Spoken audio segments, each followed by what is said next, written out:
Selamat datang di channel kami.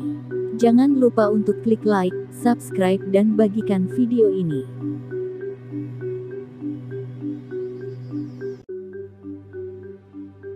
Ganggaman, bahasa Sunda, atau dalam tradisi Jawa disebut lebih singkat dengan kata gaman, merupakan istilah yang merujuk pada alat untuk membantu pertahanan diri manusia. Konsep ini sudah dikenal jauh sebelum Indonesia merdeka, dan telah berkelindan dengan masyarakat sebagai bagian dari adat dan kebudayaan yang tidak terpisahkan satu sama lain. Pada zaman dahulu, sebagian besar penduduk Pulau Jawa telah mengenal peristilahan ini karena ganggaman menjadi atribut khusus yang umumnya dibawa kemana-mana oleh setiap lapisan masyarakat.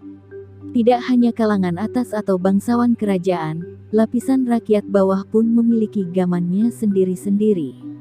Yang membedakan mungkin hanya bentuk dan aksesorisnya semata.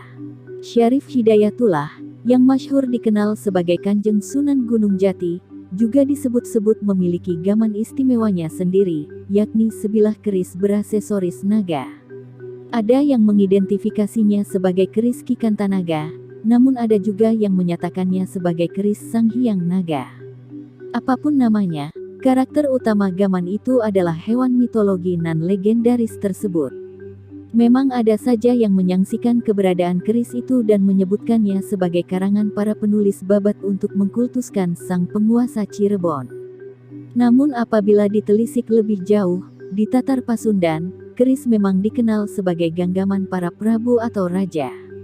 Dengan demikian wajar apabila Sunan Gunung Jati memiliki keris karena ia adalah seorang raja pada masanya.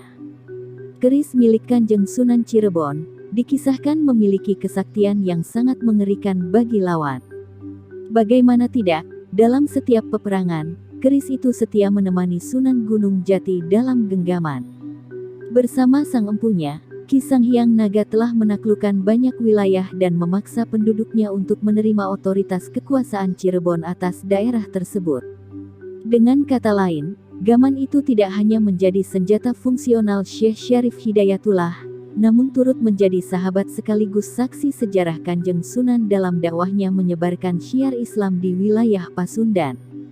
Panjang sudah perjalanan yang dilalui bersama oleh keduanya, sehingga baik Kanjeng Sinuhun ataupun sang gaman tampak menyatu sebagai kesatuan yang tak dapat dipisahkan.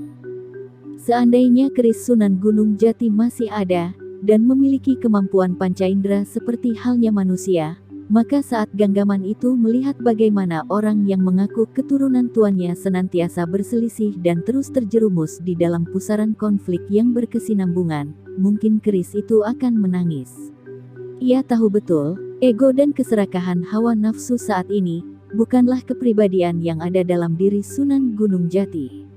Konon, keris inilah yang dipakai untuk mengeksekusi Syekh Siti Jenar.